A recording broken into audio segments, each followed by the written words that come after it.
Hello, welcome once again to MH Consultants Breakfast Banter. This is our fourth video podcast and we're going to talk about something really interesting. It's a particular favorite topic of mine called Corporate Social Responsibility or CSR. But before that, I would like to introduce myself. I'm Anita, the host of MH Consultants Breakfast Banter podcast, and I have my partner and my co-host Ron over here. Hello. But before we begin the podcast, we'd like to quickly, rewind and kind of gather some feedback and talk about the feedback we got about our previous podcast. Ron, do you want to start?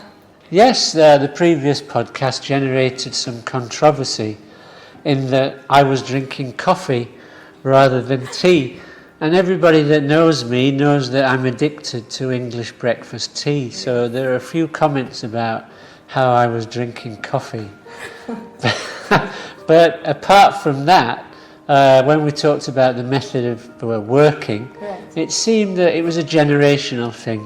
Right. Millennials and Generation Z or Z, I'm not sure how you pronounce it. Z for me. Right, and Z for me, would be quite happy working remotely. I mean, most of millennials spend their time looking at the phone anyway. Older generations seem to want to go back to work. Right. And it was also divided into the type of work you do. Yes. Your kind of businesses has always been remote working, whereas the more traditional businesses that I deal with would prefer, or the bosses at least, or the owners would prefer that workers actually come to the office. But I think the underlying thought and the takeaway was that you cannot ignore remote working as a policy within your company anymore. You have to be open to it. So it was very interesting for a lot of people and it generated a lot of buzz. So very happy that so many people actually watch our podcast and please do continue watching because we have a lot of interesting topics that we're going to talk about in the future. But let's just first talk about the breakfast. The breakfast, yes. Now you could see that we already started the breakfast while the guys were setting up the cameras. Those of you who know me will be very happy that I'm back with English breakfast tea. Some free advertising for Starbucks. We're having a South Indian breakfast. I say I've already had some of it. What's surprising to me is, I'm sorry to say, how bland it is. I was expecting some sharp taste, not necessarily curry, but everything seems to come with this lentil soup. So that lentil soup is actually sambar. Right. And it's not really bland, it's really flavorful, but I think it's your first time trying it. So maybe you need to try it several other times to, get used to it. Right. But we also have the coconut chutney. So most of South Indian food, and by South Indian I mean the states of Kerala, Karnataka, Andhra Pradesh and Tamil Nadu. These four states form the South part of India. Yes. And the breakfast that gets served in these states is usually pretty similar. And everything is vegetarian mostly. Yeah. And it is made from rice predominantly. So rice is like the bread that you have, so it's like the base. And the lentil soup that you call, which is sambar, and the coconut chutney actually gives the flavor to that base. Right. So, well, yeah. I like that one, which was potato. I don't know what the real name is for it. So that is dosa, which is actually like a savory crepe. Okay. And it has the potato bhaji, which is a filling in it. So I think you like it because you think it's similar to crepe. So it's a familiar taste, I believe. Yes, this one looked like pizza, but wasn't. So yes, this is a vegetarian pizza with a rice base. It's called Uttapam. And this one looked like donut, but isn't. Yes, it's a savory donut called vada, made out of lentils. And this white round thing is called idli. So this is literally a staple in all South Indian homes. We make it at home. Even when we go out for breakfast, we prefer to eat something like this. I think what I've learnt is that my food is much more sweeter than this. Right. Yes. So we have a good blend of sweet breakfast and savory breakfast. So this orange thing that you see here, okay, this is a dessert. Right, yes. It's made from semolina. It's called rava kesari. Again, I'm used to more sweetness with it. It should be more sweet than what it is already. Yes. Oh my gosh. But this is part one of two parts of our breakfast from India, isn't it? Yes. The next breakfast we travel to North India, so let's see what happens there. I think you would like that better because you're more used to the North Indian style of cuisine than the South Indian. Okay, let's see. I'm looking forward to it. But I'm very happy you actually tried it, and I do appreciate your honest feedback. So Ron, today we've set up this podcast slightly different from the others. Yes. We tend to discuss a lot of things, so I thought why not kind of challenge each other for a change. So CSR, I know you have some strong opinions about CSR, and for me CSR has been a very interesting and important topic. So I would be talking for CSR, and you can talk about things that are against CSR, which I'm really wondering what it's going to be like. Okay, I will do that, but right off the bat I will say that I also support many items where parts of CSR, so I've kind of got the short straw here, haven't I? But anyway, I'll do my best. Right. There are 4 types of CSR. The first one and the most commonly known is the environmental CSR. For example, initiatives taken towards climate change. The second type of CSR is the community-based CSR that focuses on people in the local community. It could be customers, it could be employees, it could be anybody living in that community and how that organization can help improve their lives. The third kind of CSR is the HR-based CSR, which looks at employees and their well-being. And the fourth is the most popular, which is philanthropy, where organizations donate for different causes. So these are the 4 types of CSR that generally are in works in organizations, and so businesses are no longer concerned with just simply making profit. They want to do good in the world. They want to be known as participants in developing the world, the people, the community around them. So they've come up with a concept which is called the triple bottom line. We're talking about profit, people, and the planet. So profit, as everybody knows, as I know, yes, is maximizing the returns of the stakeholders, but within the parameters of sustainability.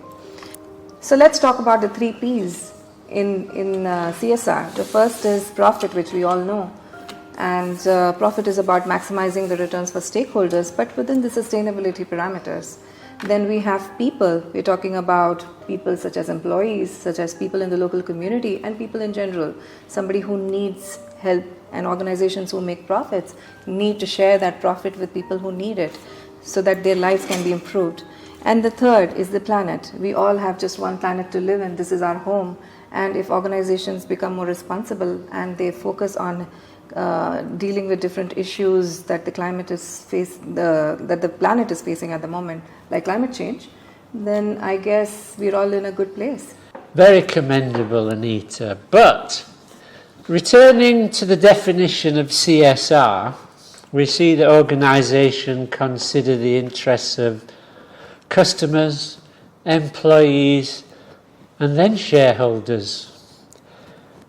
Shareholders come third on your list, yet it's those very same shareholders who are investing in the company and shouldering the risk of loss. Traditionally, the main aim of a business, as you've said, is to maximise shareholders' returns. Indeed, if I invested in a company, I would be looking for the highest return possible. True. I don't invest to save the world. I don't invest to look after the well-being of employees or other stakeholders. Hence, of course, that triple bottom line of profit, people and planet causes conflicts in business objectives. You're not looking at just profit anymore. For example, when I may decide as an owner to buy some land that I want to exploit, then with CSR I have to take into account who's living there, how I'm going to exploit the land, is it going to be sustainable? Never had to do that before. All that is good, Ron, but CSR initiatives actually reduce costs and they increase productivity. So staff becomes more motivated when they realize that the company that they're working for is actually very concerned about their well-being. they are okay to put in that extra hours, they're okay to do a little bit more to help the company progress when they know that their needs and wants are also something that the company is considering. For example, let's say fair employment practices, like hiring practices that are impartial and inclusive. So these things matter to people these days. I actually think that most employees are more concerned with keeping their jobs, being paid on time and having regular holidays. I don't think they concern themselves on how the company is contributing to saving the world. And I don't see anything wrong with reasonable levels of staff turnover. Keeping the same staff for years and years can lead to a company becoming stale. I believe a certain amount of constructive destruction can be advantageous. I think that people do stay with companies long because they know that the company will care for them in their times in their difficult times, and those are the employees who stick with the companies when the company is going through a tough time as well.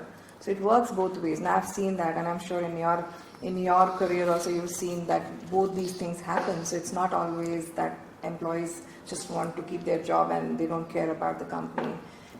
It just works both ways. As I said, I think employees mainly work because they have to earn money. Okay, so we have to agree I think to that's disagree over basically here. it. That's their primary motivation. We can agree to disagree on that. Absolutely. So I have another argument here. Very good. What about customers in today's times? They are more attracted to companies that are more socially conscious, those who take initiatives to help their local communities, help with climate change and other kind of eco initiatives.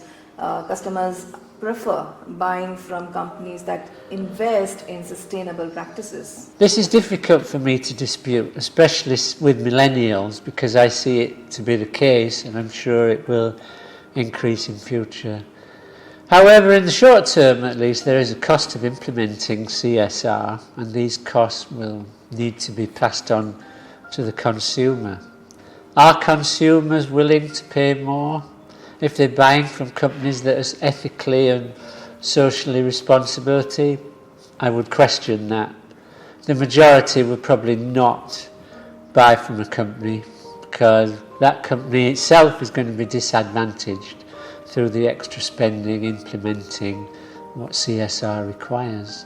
But I think a lot of bigger brands, they already source ethically, and people don't mind paying that extra bit, knowing fully well that this is a product that they're buying which is ethically sourced, and it's not from anybody being exploited and things like that. So there is this whole conscious set of consumers that are okay and are happy to be a part of this type of a campaign. Another point. Can I answer that one? Okay. I think you must live in a different world to me, because I've never ever come across a consumer who says I will buy A or B, and A is ethically sourced and fair trade, etc., and B is from traditional sources. Go for the cheapest. Okay, maybe we have completely different target audiences for these kind of brands, but H&M is one such brand, and there are a lot of chocolates that are made from fair trade practices, so people buy that knowing that. I don't say that they're not ethically sourced, etc. I just don't think that's the top of somebody's shopping list for the reasons why they're buying them. Okay. So what about the cost savings from implementing strategies for reducing wastage, recycling and sustainability, for example? What do you have to say about that? I thought that would come up, yes, and you've got me. You've actually got me out on that one. I might argue that wastage and recycling have been around for a lot longer than CSR, though. They just weren't implemented because it was easier and cheaper for the cost to fall on the environment rather than on business. But that's becoming less and less acceptable. So I'll give you that one. And I think if it's in the interest of the companies themselves to adopt, benchmark CSR policies and procedures, because it enhances and improves the image of the company itself, the brand itself. What do you think about that? Well, I've lost that again. So it looks like you're winning this argument. I have no argument on that. I fully agree. And while we're on this subject, it's probably a good time to speak about how CSR is part of good corporate governance and how it is being implemented in Bahrain. Here in this country, all joint stock companies have to follow the corporate governance code. Amongst other requirements, businesses make an annual report to the Ministry of Industry and Commerce on how they have implemented the code, including explanation of areas where they have not complied. Right. There are 11 principles for compliance, including items related to the board of directors, the appointment of various board subcommittees, and how to communicate with shareholders. Some of the principles are mandatory, while others are for guidance. From the annual governance report and the explanations of non-compliance, the Ministry gives each business an overall percentage score for compliance to the code. A low percentage may prevent a CR being renewed or an employment visa being issued. The principle 11 is all about CSR. Okay. A company shall seek, and I'm reading this, Okay. shall seek social responsibility to exercise its role as a good citizen. For principle 11 there are 3 parts, all of which are for guidance. These are: the company shall draw up an internal code to deal with the requirements of social responsibility, including the annual report, details of social responsibility activities, including amounts spent and what effect those activities have had on sustainability, and finally formation of a strategy of how the company intends to implement social responsibility in the community. I'm sure you're in favour of all of those. Absolutely. It is also worth noting that the external auditors include in their audit report that the company has or has not. So can we agree that CSR is really important? Yes, we can, and it is, and it's something that's going to be developed. And as regards this podcast, I think I can well and truly say I've lost the argument. Perhaps it's a good idea to do a full podcast on corporate governance. Absolutely. And as far as CSR is concerned, we at MH Consultants would be happy to help implement CSR policies and procedures. And it's not just limited to this annual compliance report anymore. It has to be more than that. And fundamentally, companies need to change the way they look at CSR. What do you think? Absolutely. Strategies, policies and procedures, and we can do all of those and help them with all of them. And I think that finishes that subject. Yes, it does. I've tried all the breakfasts. I've told you that I'm kind of surprised that it's fairly bland. Maybe I'll treat you to some South Indian breakfast that's really spicy the next time. This is the kind of food I like, so I thought maybe you'd like it too. I underestimated you. Oh, never do that.